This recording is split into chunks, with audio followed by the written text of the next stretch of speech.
I'm going to go ahead and get recording, and we'll get going with the discussion for today. Morning, Paul. Turn off annotation, and I'm doing okay. we can It's get Tuesday, going. but a Monday, but I did work yesterday. So thank you guys for being here again. This is part of a series of Zoom calls that we're going to be doing on rural wealth creation, and each call will have a different focus.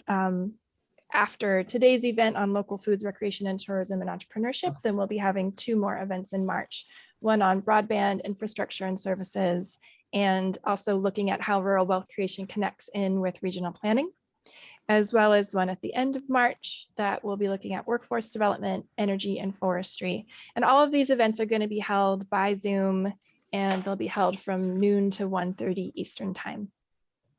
So our goals for today are really to lay the groundwork for what rural wealth creation is and what those major principles are, and how it's a little bit different or a little bit of a focused way of doing rural economic development. And this is intended to be a meeting and to be interactive. Make sure you stay on mute if you're not making a comment, but do feel free to unmute and ask questions of each other and make comments about the content. You can also type things into the chat as we go along. We'll be starting in this main session that's being recorded. We will not record when we go into the breakout groups, so that you can feel free to have a conversation with your peers and not have it be recorded. If you're having any technical difficulties or audio problems, try calling in by phone. There should have been a phone number in the meeting invitation that you received. And you also can try turning off your video if your video is on, in case that's affecting your connection. There is a lot of information available at support.zoom.us. Go to users and participants if you're having trouble. And you can also chat to Brittany Salazar to ask for help in the Zoom chat. Brittany is NATO's membership and meetings manager, and she is logged in as the co-host for today. So rural wealth creation is also often called WealthWorks, and I'll be using those words interchangeably as we get going today. And rural wealth creation is really about connecting community assets to real market demand for products and services in order to create lasting livelihood in communities and benefit the people who are living there.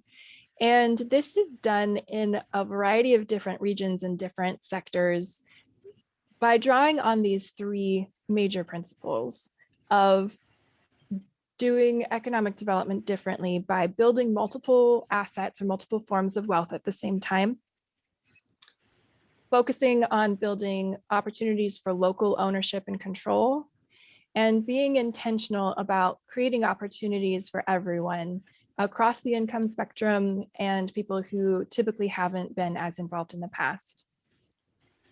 So when we talk about building multiple forms of wealth or multiple forms of assets, rural wealth creation draws upon the community capitals that are used in some other economic development frameworks as well. I often think of it as being like the triple bottom line on steroids. Instead of splitting into those economic, social, and environmental benefits, it's really split into these 8 different buckets of assets that are in communities: individual, intellectual, natural, built, financial, political, social, and cultural. So rural wealth creation efforts are always focused on building more than one of these types of assets at the same time. It's difficult or possibly impossible to build all of them at the same time. But at a minimum, people who are doing rural wealth creation work are focused on not doing any harm to any existing assets in the region, while also actively building some of these. Local ownership and control of those productive assets and of business opportunities is a really important part of WealthWorks. Instead of just generating new jobs in the community, it's really focused on jobs and these opportunities for building wealth really in the community through, some of it is through the way that businesses are structured, such as co-ops or sole proprietorships, LLCs, partnerships. Some of it's through behavior, such as buy local campaigns that are really intentional about keeping those dollars circulating in a community. And it's also about holding assets within the region. So resident-owned communities, regional branding, that everyone works together to develop that branding or to own it, to have the rights to use it. Those are all ways that local ownership and control can be integrated into rural wealth creation efforts. Being intentionally inclusive is another thing that makes rural wealth creation a bit different or distinct from other ways of doing economic development. Rather than assuming that new business opportunities, new job creation is beneficial to the whole community at large, it's really intentional about thinking about who benefits from economic development and making sure that the intended beneficiaries include people who are low income, people who may have fewer assets or be historically underserved, or people who haven't been at the decision-making table in the past. It's really easy and natural to think of people who haven't generally been involved in opportunities that they may be employees of new ventures or consumers of quality products that are locally produced. But it's important to think of them in all of these kinds of roles and to recognize that people who are low income may also be holding other assets or other knowledge that make them able to participate in valuable participants as explorers and planners, producers and suppliers, asset owners, and just generally as beneficiaries in a lot of different ways from economic development efforts. So in the topics that we're discussing today, you'll notice as you talk to each other in your small groups that local foods work using rural wealth creation is building these multiple forms of assets by training for producers through upskilling, by improving the built assets, the built capital through infrastructure like shared commercial kitchens or storage equipment, by connecting to consumers in really meaningful ways, direct to consumer types of events like farmers markets or festivals, marketing to institutions together, marketing to restaurants, and also efforts like regional marketing and branding, making those products that are produced in a region distinct and to communicate the value of those regional products to your consumers. So that's pretty common work to do in local foods work generally. But what makes WealthWorks distinct is that while you're doing these types of activities, you're paying attention to that intentional inclusion, that people who are low income or are otherwise at the economic margins or haven't been included are involved in various steps along the way, and that there are opportunities for them to benefit in really concrete ways too. That you're also building multiple assets in the community, thinking through those 8 forms of community capital and how they connect in with the work that you're doing may allow you to see new opportunities and give you ideas for new partnerships or new activities that you can build multiple types of wealth that may not have been immediately apparent when you were only thinking about local foods as local foods.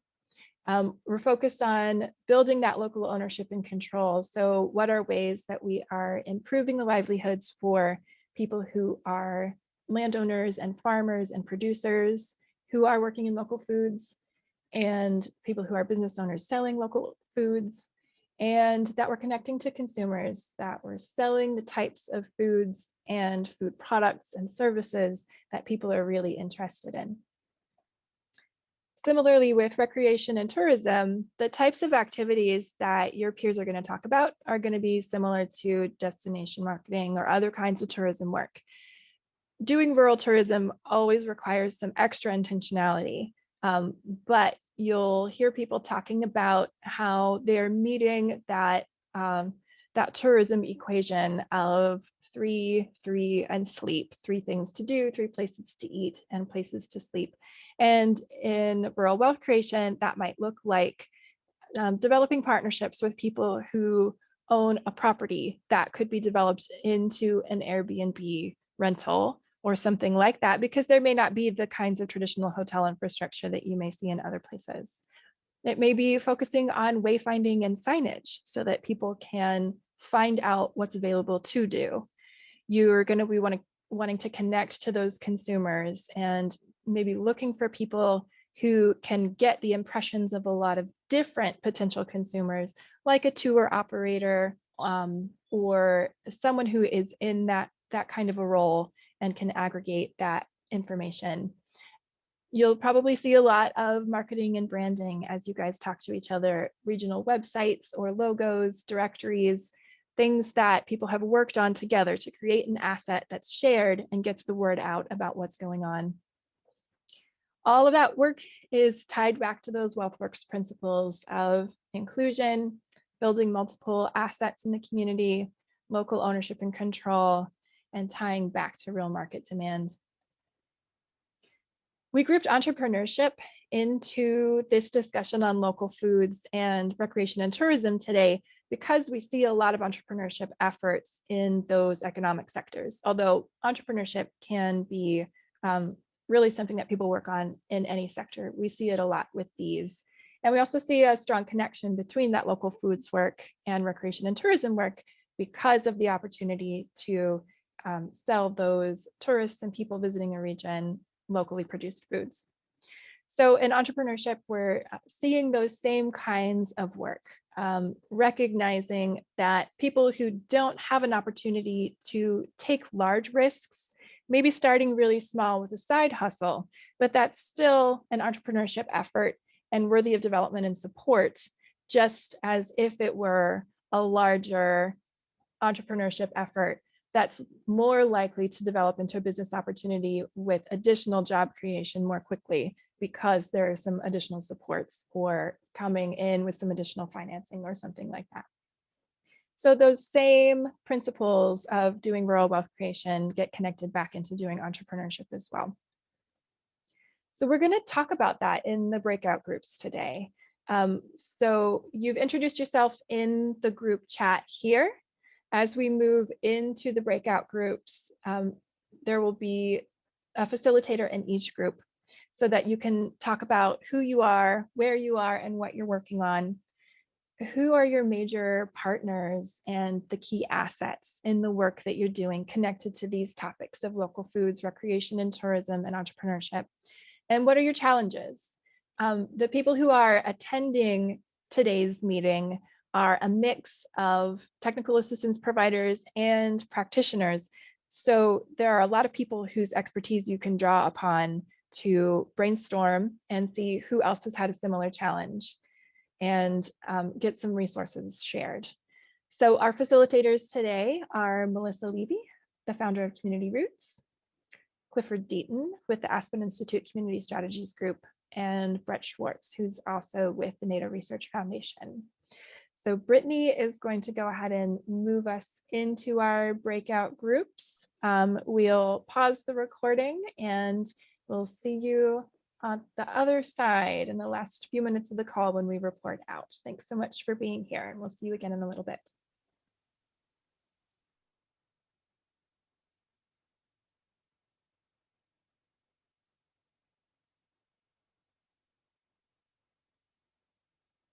To the community, so that ties in with language and valuing people's time and meeting them, kind of where they are in the process. So it was really exciting to hear about that, particularly tied to kind of entrepreneurship and business support as well. Trying to think what else is really important that we talked about.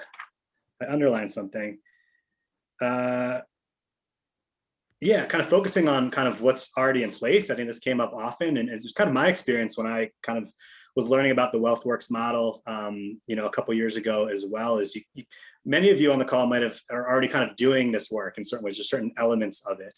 Whether it's talking about the forms of wealth or the equity elements or the demand-driven kind of value chains, but might not have kind of called it WealthWorks. And that's totally fine. I think it's really this idea of seeing what works for you and maybe giving a language and kind of a framework to talk about this. So I guess our recommendation and kind of what folks said is, you might be doing this in a way already, keep going at it, take what works, maybe, set aside what doesn't or what might not work at this time. And really, again, make sure that it is tuned to the communities you're working with and making sure that this is really a community-driven approach. This is not you come into the community with a set of ideas, this is how you do it. This is very much organic. This is very much driven by the local community members, a wide cross-section of stakeholders. And ultimately, we're looking for long-term sustainability of these approaches and engagement and participation and celebration of this approach. And that can only happen if folks are engaged and connected. So I'm rambling on here, but thanks to Room 1, really great conversation. Hope we can all continue to stay in touch and look forward to hearing what the other rooms we're chatting about. Okay, let's go to Room 2, which I think was Clifford. Okay. We had a nice discussion today, starting off with our focus on partnerships. Folks around the table identified the Department of Agriculture, USDA, as a key funding partner within the community, as well as EDA, Economic Development Agency. And that, these are two federal government agencies that are really able to help the organization on the ground leverage funding and get dollars from, the federal level into the hands of local businesses and community development organizations.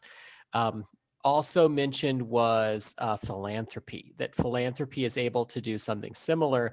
We didn't get to a full chance to talk as much in depth about philanthropy as we did about the government agencies, but there's a potential partnership between the two, right, to help draw down and create matching funds, helping establish matching funds. Then we also talked about assets in the communities, whether that's being able to connect to local trails that are from one county to the other, to be able to create a tourism district based on hiking trails, to the winemaking industry, and how important it is to be able to work closely with business owners and entrepreneurs. And really be able to manage personalities, that when we start working with lots of different types of community members, whether that's business owners or what, that strong personalities tend to come to the fore, and that having a good facilitator who's holding space for inclusion, the inclusion of voices who might not be quite so brave to stand up and say the things that need to be said, and to create other channels for communication, that, you might have a big public meeting, but aside from that public meeting, can you get input from those voices that aren't as willing to speak up at the large public meetings, so that then the facilitator can incorporate that into the discussion, and potentially, be aware of problems before they arise, or as they arise. And we talked about lots of other things. Those are the highlights that stood out to me, and happy to pass it back to hear from Group 3. Thanks, Clifford.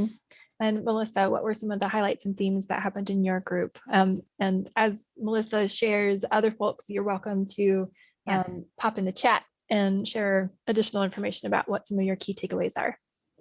That'd be great. Yeah, we had a great discussion too. And I definitely heard a lot of the same things that Brett and Clifford were talking about. I feel like, it was very interesting, because I feel like so much of our discussion was about the people, right? The leadership and the capacity building and building the social capital was a huge part of what we talked about. And it makes sense, because as we have learned over time, those foundational capitals, building social capital and building the ideas and the creativity to actually move ideas forward, and building the skills to actually make things happen are kind of the foundational pieces of WealthWorks, of those forms of wealth.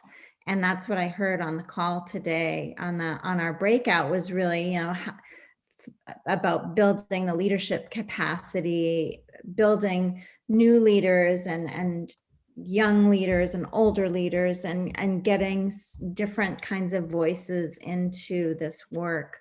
And just building trust. We had a really interesting conversation about building trust, which is always so challenging in small communities, and especially for those of us coming into small communities, that's made even harder. And it's harder now. We talked a little bit about the pandemic and how that's changed some of these dynamics that we all thought we knew, and now they've kind of changed again. So, but there were some really great stories, some great examples and models around food and recreation and entrepreneurship too. There are some great stories from our participants. But those were my aha moments, was really, that building trust, building social capital, and building capacity, within these communities to do this work. So yeah, I would love for others to chime in though, because I think there were some really, really helpful stories to illustrate a lot of this. We didn't get into the nitty gritty of the sectors as much as kind of the overall overarching kinds of, how do you build the kind of foundations to make this happen? So anybody else? I popped between sessions, and I feel like I heard a lot of that as well, with a bit of brainstorming a little more specifically about some of these sectors. But did anybody else want to share a highlight or a theme or a key takeaway for you? Gary, I have a question. I saw you display the forms of the capitals that help to identify what assets community have. I didn't see human capital. So where does human capital been placed in that? I don't know. But I did see individual capital, which is a good thing that I've seen. It's the first time. And I was like, oh, why do I miss this thing? But so I don't know. I think it's maybe differences in terminology. I think some people refer to human capital as the human resource, the labor and the effort, I guess, that exists in a community. And that, I think, falls into that individual capital bucket because you're including the skills of people that generally get or oftentimes can be expressed through their labor. And then I think we also sometimes think about human capital from the perspective of those social connections. I think it kind of means both things. Yeah. So I would say it falls into both of those buckets. I think the intellectual too. I think it's all three, actually, kind of personally, that kind of equate to human capital. But yeah, I think you're right. Thank you. Yeah, that's why it's so important. Yeah. Oops. I just lost the slides. Sorry about that. Well, I had some resources, but we'll skip those because we're out of time anyway. There are lots of case studies related to these sectors and other sectors on wealthworks.org, which is a website that many people contribute to, but is hosted by the Aspen Institute Community Strategies Group. And feel free to reach out to me, ckissel@nato.org, and I can get you connected with other folks who have attended today or additional information, and I'll pop my email address in the chat as well. Thank you all so much for your time and for sharing your expertise and being willing to connect with peers. Hope to see you back again if you're doing some work on some of those other sectors and topics that we're going to talk about in the next month. Thank you guys so much. Take care. Bye-bye. Thanks, Carrie. Thanks, Carrie.